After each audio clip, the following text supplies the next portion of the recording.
episode of Yoda's Journey. I got a few things I want to work on today. Already did part of it. See how it would go on the driver's door. I'm planning on installing puddle lights on the driver's door and passenger door at the moment. We'll probably do them for the back doors eventually, but not today.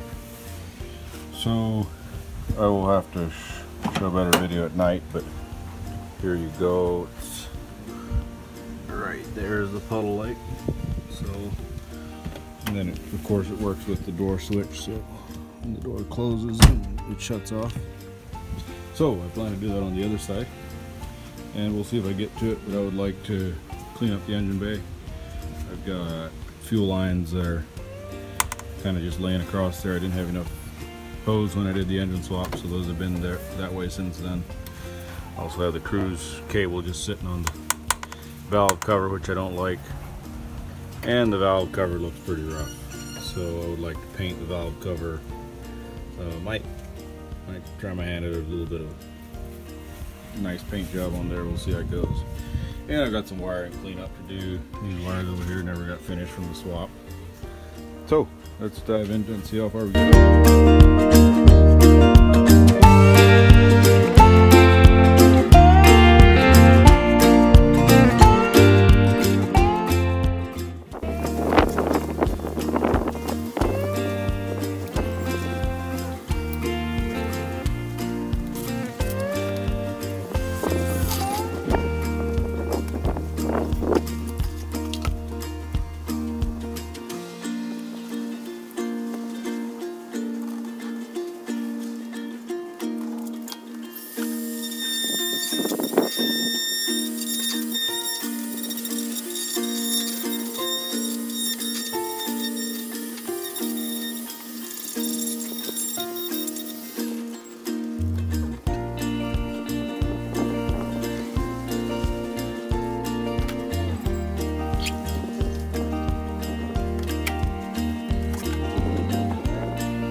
Passenger door.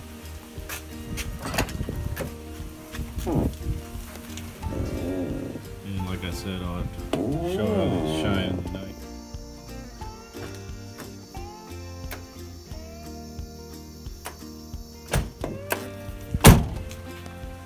Alright, now we'll see about some cleanup under the hood here.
let's go over what I've done so far. I forgot to hit record when I was putting the valve cover and the intake back on. So I'll just go over it here. So I had the cruise control just laying down on the valve cover, which isn't going to work with a freshly painted valve cover. So I added this little stand, I guess you'd call it, or holder, whatever it is. Got all my fuel lines and everything lined up along the firewall. Made some brackets to hold it up there. And I decided to go ahead and paint the intake, as you saw. Did some stenciling on there, did some stenciling on the valve cover, got the bolts painted. Just, you know, cosmetic stuff. So what I need to do now is clean up this wiring mess over here and clean these wires up over here. I've also been having trouble with my power steering. So when I did the swap on the 3VZE, the reservoir sat on top of the pump and the pump sat over here on the engine. So I had to add a reservoir, and we made a bracket, and it sat right here, except it was 2 inches lower. So this line here, this high pressure line, which I had to get custom made, the loop sat higher than the reservoir. So what that high pressure line does, connect the pump to the steering box. And so my theory is that I was getting air at the top of this loop and not being able to bleed it out because I was higher than the reservoir.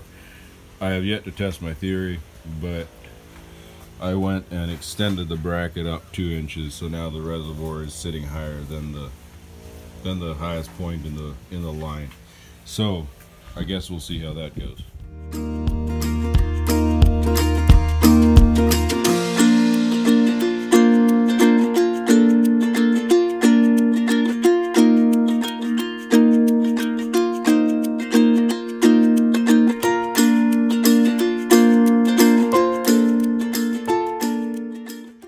Hey guys, it's actually been quite a while since I recorded the video, but life got busy and never really got a chance to finish it up like I wanted to. So here's, I guess, a wrap up to this video. I did get the wiring fairly cleaned up over here and never really felt like I finished it, but it's as far as I got on that. And I do not have the reverse sensor hooked up yet, so that needs to happen yet. One thing I did struggle with pretty bad is after I changed the fuel lines, I was getting air in my fuel line somewhere and I couldn't figure it out. As soon as I went under acceleration, I'd lose all power. So I started looking and figured out, well, I used too thick a hose for the feeding line of the fuel, and it wasn't. I knew it was fairly thick, but I thought I'd clamped it down good enough. Well, turns out it wasn't clamped down good enough, so I was getting air in here, and I was also getting air in down here where it actually connects to the pump. So I had to replace that line. Fortunately, it was an easy fix, but that was after I changed all the filters, and it still had the inline filter from the gas that needed to be removed anyway. I removed that and changed the main filter there, which was stuff that it's not going to hurt it, but it actually didn't fix the problem. We're going to go ahead and leave it at that for this video. Thanks for watching, and hope you enjoyed these rough videos. I enjoy making them. It gives me something to do. Enjoy showing off what I do. Thanks guys. Peace.